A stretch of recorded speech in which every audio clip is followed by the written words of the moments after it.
Welcome to the pack here on woo.edu/kwoo. It's been a while since we've been here, but the pack is officially back. I'm Ian Dexter alongside Gunther Bird and Kellen Hughes, and gentlemen, we've missed a lot of action. I think all of Western Oregon University has been missing us for a while because they haven't been able to hear about their sports. But we've got so much to talk about tonight. Thank you all for joining us on kind of a weird time that we don't usually air on. We're usually Tuesday nights, 4:30 p.m., but just because it's dead week, we're all busy. This was kind of the best time for all of us to get together, and we wanted to get together at least one more time before the end of the term. We'll let everyone know what our new schedule is going to be like for spring term as soon as we know. But with that being said, let's get started and begin with Western Oregon Athletics, and of course, we're going to go right into men's basketball because that's been the huge story all season that we've talked about.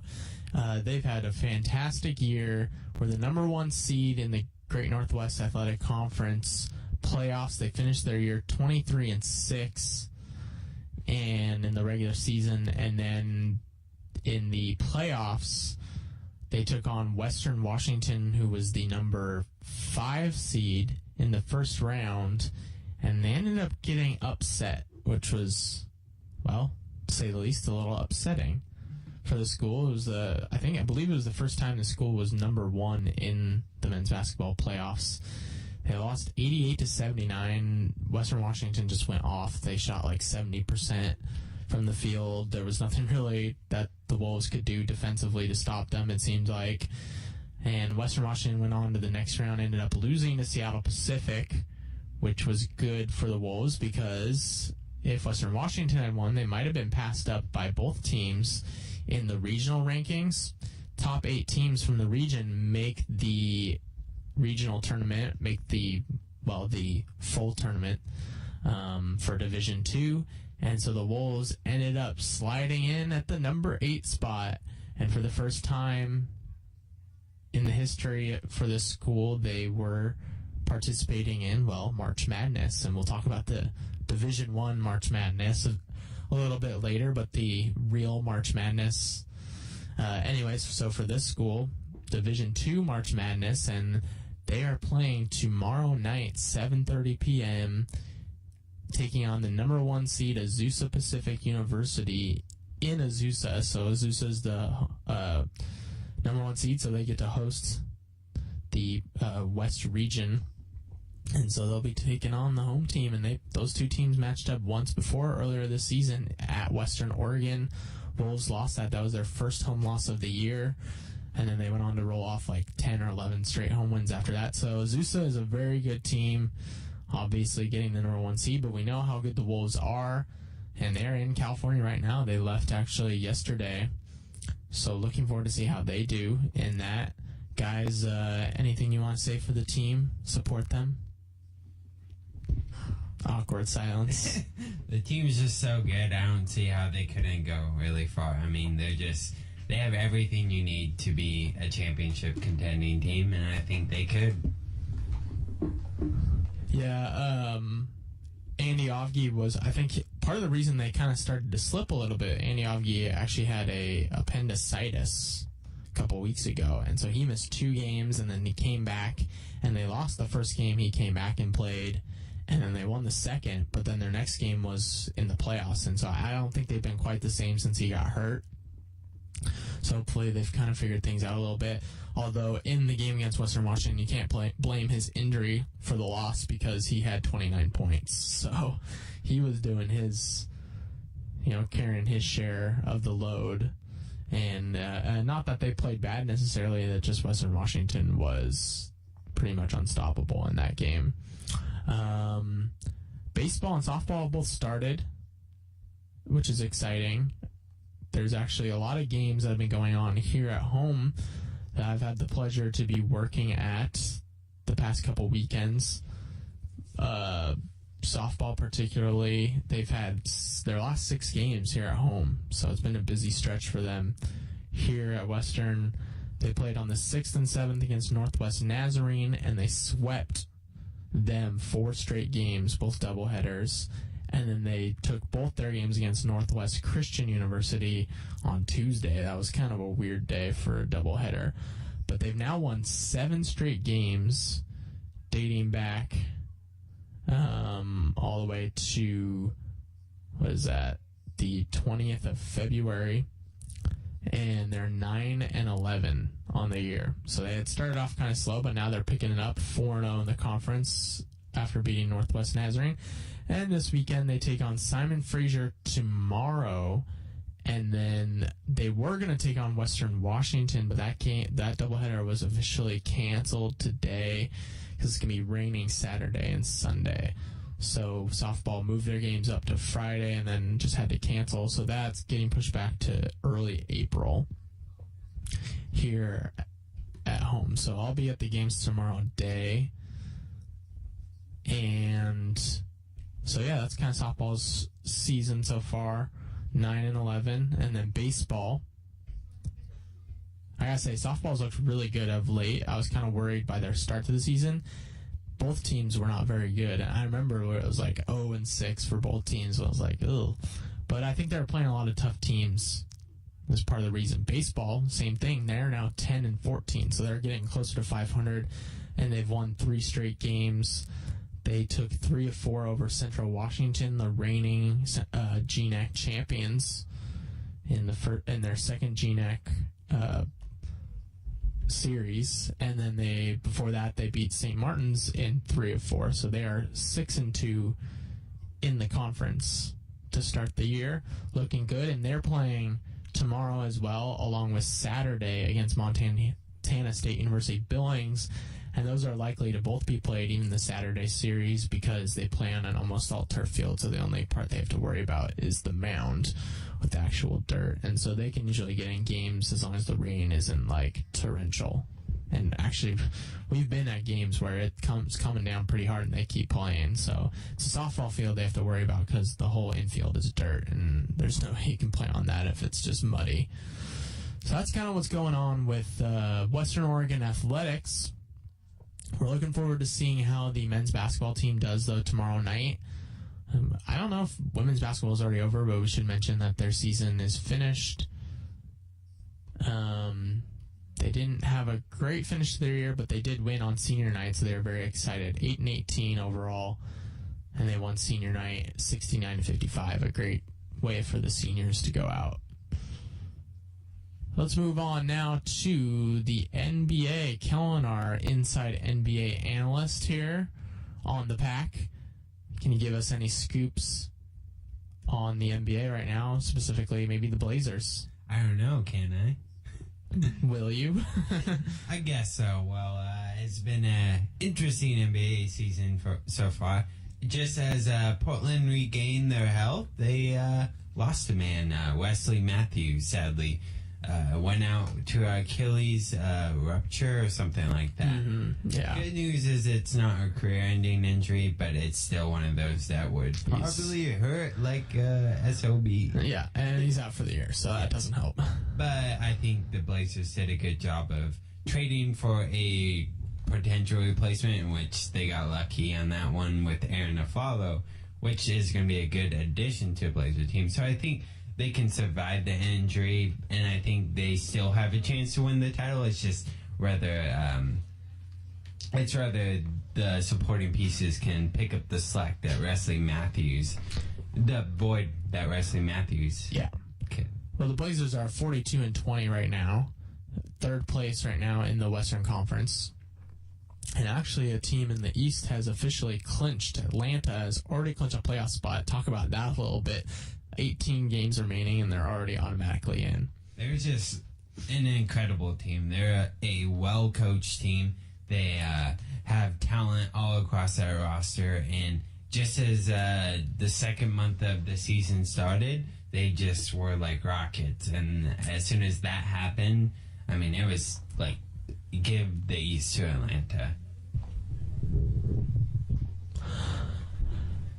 Cleveland is in second place. They're 10 games behind. So Atlanta is, they're 10 games up on the second place team, running away with it. Golden State is also 7 games up on Memphis. So those two teams looking head and shoulders above everyone else right now. But of course, there are a lot of teams I think that look good enough that they could beat either of those two teams. Definitely wouldn't count out a lot of the Western Conference teams all the way up from San Antonio and up, I would say. Yeah, I would say the West is just stacked from top to bottom. I would say that Dallas is now slipping. San Antonio isn't as good as they were.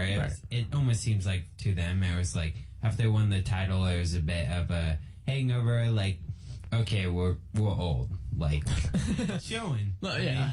I mean, to be honest, they are pretty old. And Dallas is just, that Rajon Rondo trade was just horrendous for them, their chemistry. He's just, himself is just a character for that locker room, and it's just been a nightmare for Rick Carlisle to deal with. So, kind of the bottom end of the West is really starting to not show itself as a title contender, so it's not as stacked as we thought it was. Yeah, and Oklahoma City's trying to get into it.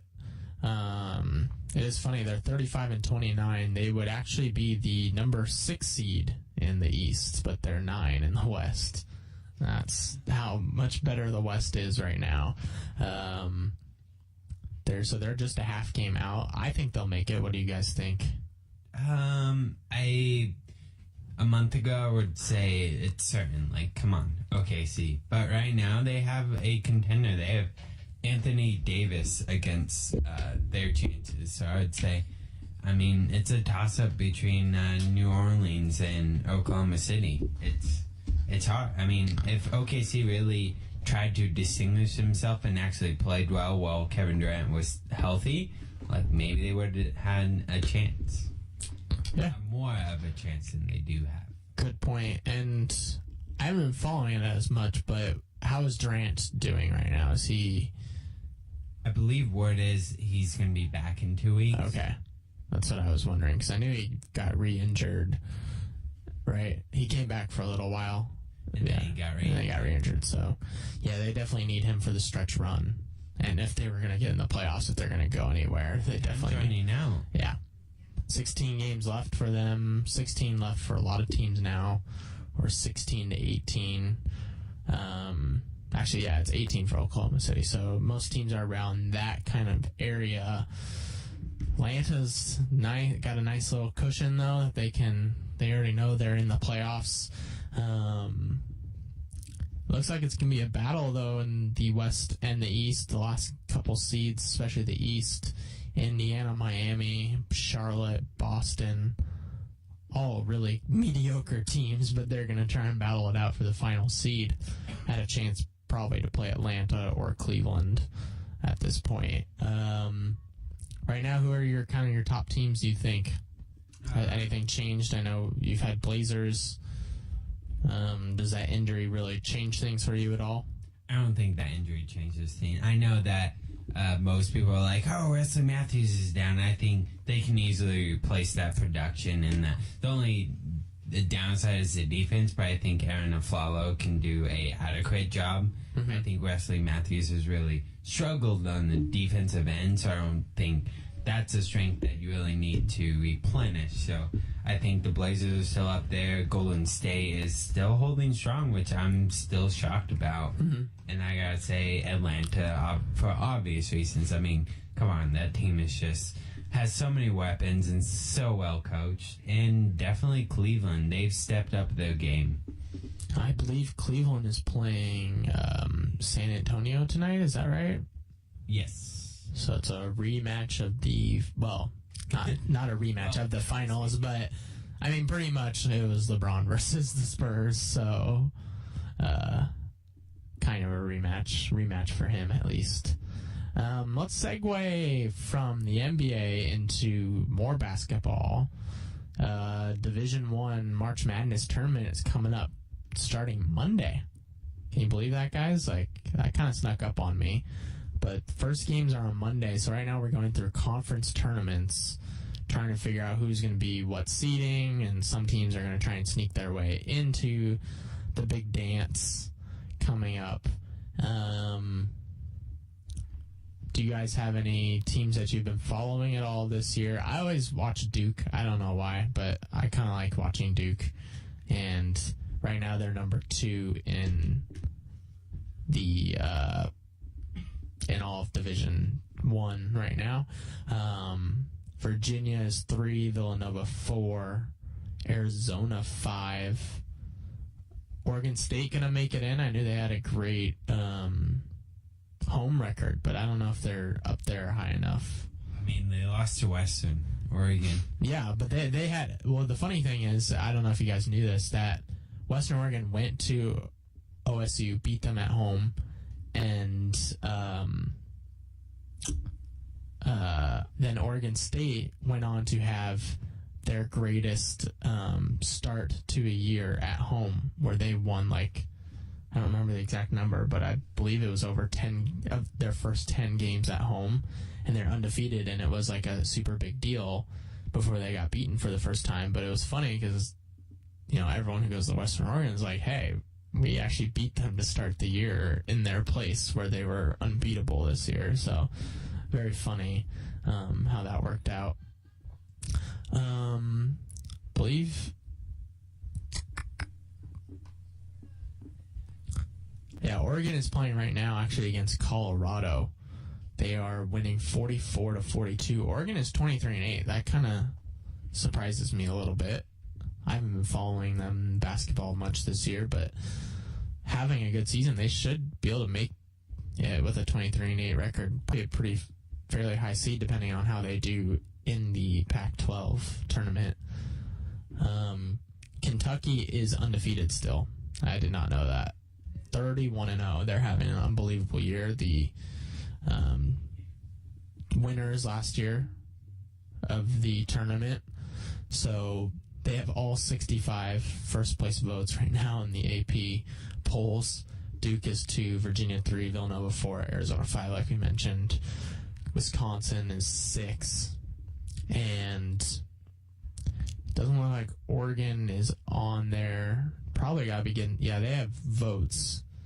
So Oregon State, I don't see them anywhere, but Oregon should easily be in. They should be probably a 6 or 7 seed at this point, depending how they do.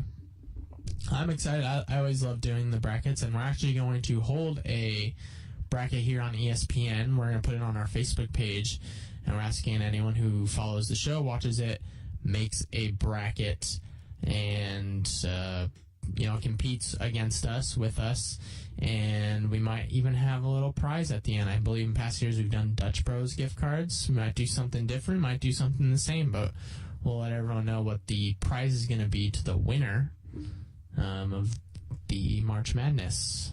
So stay tuned for that on the Facebook page. Who do you guys think is going to win? I mean, is Kentucky the odds-on favorite right now? My Boise State Broncos. Boise State, all right. I'm a big Kansas fan. I like the Jayhawks, but Kentucky right now.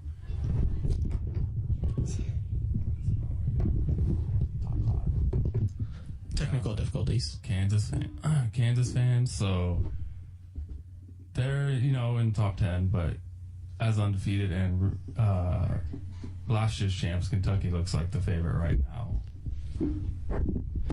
Yep. So that's kind of our quick March Madness little thing. We'll talk about the games more if we do a show next week.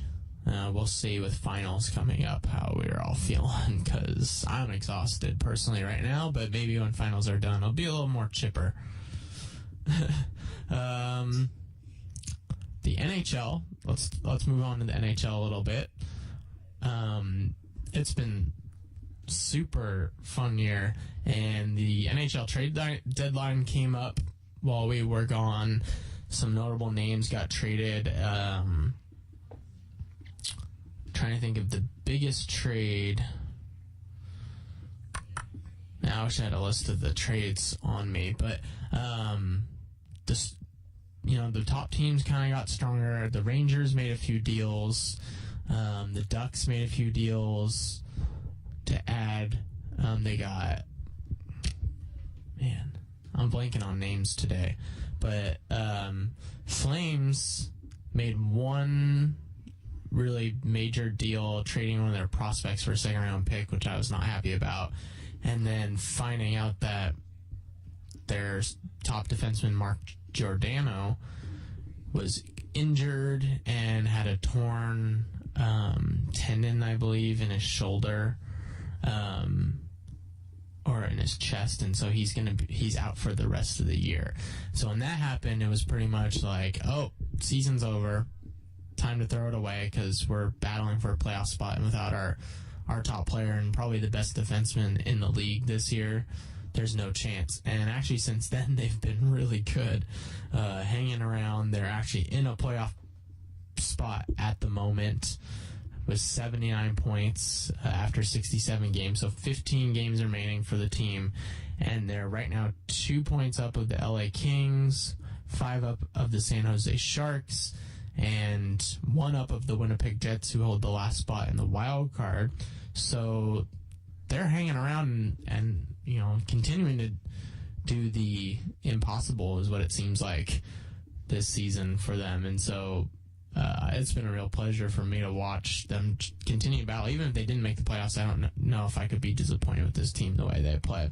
They beat the Anaheim Ducks last night 6-3. They were down 2-0 after like 3 minutes into the game. They gave up 2 goals really fast. It was a horrible start, and then rolled off 5 straight goals and wrapped it up from there. There was no chance for the Ducks after that. And so the Flames have been playing really well. The Ducks are a team that they don't usually beat. They'll be back in action tomorrow night against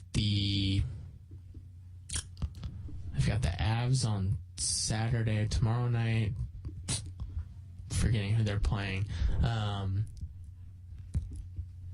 Montreal and Tampa Bay are both leading the way. They both just played, I believe. Tampa Bay beat Montreal. They shut them out. That was a big game. Those two teams are tied in first place in the Atlantic Division, along with all of Eastern Conference. And they've been battling it out all this year. Carey Price right now is kind of getting unanimous votes for the Vezina Trophy, which is the top goalie, but also for the Hart, which is pretty much the MVP, is the Hart Trophy. So their goaltender, Carey Price, has played spectacularly well. Canadians allow the least amount of goals, 152 on the year in 68 games, so well less than 2.5. Price's goals allowed average is below 2 even, I think, and maybe after tonight not so much because they just lost to the Senators, I believe 5-2. That was kind of a surprise, and the Senators have been one of those stories. They've been hot as can be, trying to get back into the playoffs. They're 7 points out of a playoff spot, but they're 8-1-1 in their last 10 games. So 17 of a possible 20 points they've received in their last 10, and they're trying to get back into it, but they're chasing Boston and Washington, and Boston's been hot, 7-2-1 in their last 10, so they're not really making up any ground there. But they've definitely put themselves ahead of the pack of the teams chasing, as they're the next top team after Boston. But right now, that just with 16 games remaining, 7 points out, that's a lot of ground to make up in a short amount of time. I don't know if they're going to quite get there, but they're putting on a great run at the moment. And the Rangers in the East and Metropolitan Division have looked really good since making all their trades. Blues are starting to catch up to Nashville, who's been holding on to the number 1 spot in all of the Central Division, and I think the Blues will eventually overtake them. I think Nashville will end up second in that division and take on Chicago in the first round, because the Blues right now, too much depth on that team, and Nashville's just slipping just enough. They've played really well all year, but I think they'll slip just enough to fall into the number 2 spot. Ducks are going to hold on to the number 1 spot. That's pretty obvious. It'll be interesting to see how the Canucks, Flames, Kings all kind of shake out in the Pacific. I think San Jose's done. They're just not playing good enough. 4-6 in the last 10 games, even if they're only 4 out of a playoff spot. I really don't think that they have the ability to make it all the way and get into the wild card position. Right now, the Wild and the Jets, the Kings, there's too many good teams behind them, and Dallas and Colorado are both hanging on just barely. But have you been paying attention to Colorado, Gunther? Yeah, they're 6-4 in their last 10. They're winning kind of every other game, but it's just not enough for them to really make a push at it. 15 games remaining. You have to have a really good stretch down 7 to actually try and find a way into the playoffs. I feel like now their time is just about up. They would have to go on an incredible run to get into it with how many teams are ahead of them. The reason Ottawa has an advantage is because they're only really chasing one team. They don't have a bunch of teams in between where you need them to lose, you need them to lose. They're 7 points back, but there's no one in between them and Boston. For someone like Colorado, they're 7 points back, but they've got 4 teams or 3 teams in between. And so you're asking for a lot of teams to lose, and a lot of these teams end up playing each other. So that's what ends up happening. So, and more Flames news.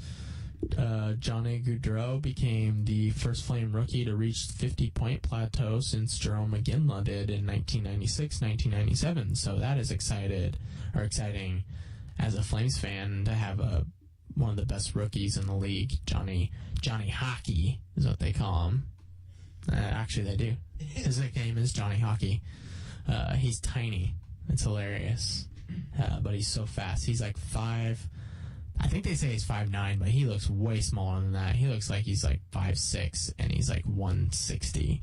But he's just so quick, and like people try and hit him, and he's like slips by them. It's very fun to watch, and he's incredible with the puck. The big matchup that I'm looking at tonight, LA versus Vancouver, because Vancouver is right now in the 2nd spot in the West with 80 points. LA is just out of the playoffs with 77. What was that? Right. Strike? No, that's right. That's right? Why'd you say that's right? Canucks. Oh, yeah. I thought you were saying LA. I was like, why are you... yeah, I forgot. It's like, when did you become a Kings fan? Oh, yeah, Canucks. Yeah, so they're holding the 2 seed, 1 point ahead of the Flames, 3 point ahead of the Kings. And so that's the game I'm kind of looking at, because it's a huge game for both teams, and LA really needs to, if they're going to get in, they need to beat teams like Vancouver, and Vancouver really controls their destiny at this point, and beating teams like LA will go a long way to punching their ticket to the playoffs. The other game I'm kind of looking at is starting at 7:30, which is just about right now, Nashville at San Jose, because I'm hoping Nashville wins and they can pretty much kick San Jose out. I'm hoping. So San Jose is still trying to hang around, but a loss tonight would be go a long way for the Flames. All right, so let's move on to our final topic. We definitely have a lot to talk about here. It was first day of NFL free agency on March 10th. Starting, and boy, was it a wacky day. NFL is more known for, big free agent signings and the draft being a big deal. One thing that the NFL isn't known for is having lots of trades, and mostly not lots of trades with notable players or, main roster pieces, because there's only 16 games. It's a lot harder to find the right chemistry, I feel like. And teams aren't willing to give up their big name players. But this year was wildly different. And Anyone want to go over a couple of the big trades? Jimmy Graham. Jimmy Graham, what did they get? So Jimmy Graham went to the Seattle Seahawks. What did they return? Do you remember? I don't remember. All I know is we have Jimmy Graham. Max Unger, I believe, the center, and a first-round draft pick is what I have. And then I believe the Saints gave like a fourth-round pick going the other way. So the Seahawks do not have a first-round draft pick this year. They gave up their starting center, but you got arguably the best tight end in the league. I think Gronk has kind of recaptured that when he's healthy, but Jimmy Graham, I think there's a big gap between him and the next best tight end. So when he's healthy, of course. This one surprised me. I don't know what you guys thought. More so the fact that the Seahawks are going after him, but less so that, but more so that the Saints were even willing to give up someone like Jimmy Graham, who's been such a pivotal part of their offense for many years. The chemistry he has with Drew Brees is really off the charts. So I don't know, what is your guys' first take on that trade, biased or not biased? Solves all. Well, Well, he hasn't played a snap yet for the team, so solves a lot of problems that the Seahawks had that could have been addressed by a do-everything tight end / receiver. Gunther. I was definitely surprised when I saw it, and I think that's a great